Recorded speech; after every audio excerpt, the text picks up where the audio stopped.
Hello, hello. Had a teachable moment yesterday, and I have to share it with you.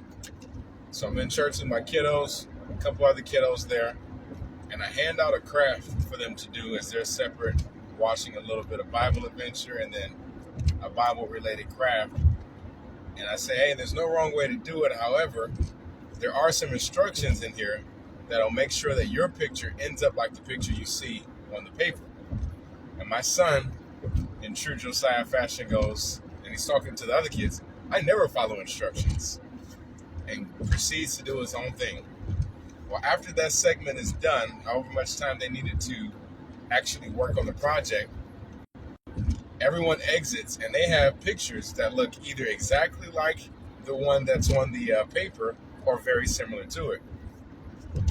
And furthermore, there's a string that has to be fed through two holes at the top. Everybody, for the most part, has it done except my son. And he's upset, crying, very emotional. If you know him, you probably don't. Most of you on here don't. But most of our emotional zero point is like here, and we're usually resting here. But he tends to favor his other half, and he's always closer to right here. The slightest little thing can bring him to tears or make him upset, even if it's within his control. Something simple. Nonetheless, he's upset and he's crying. I'm like, what's going on, dude? I'm just talking to him, trying to.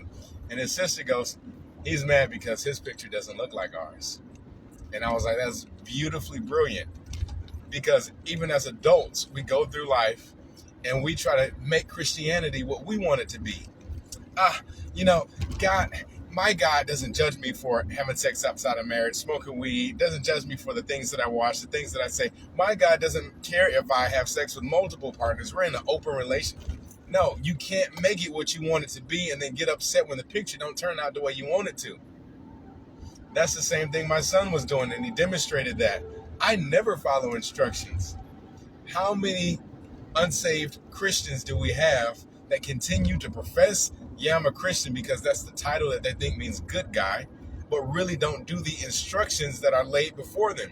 And I'm not saying just the Bible instructions. The Bible is the roadmap.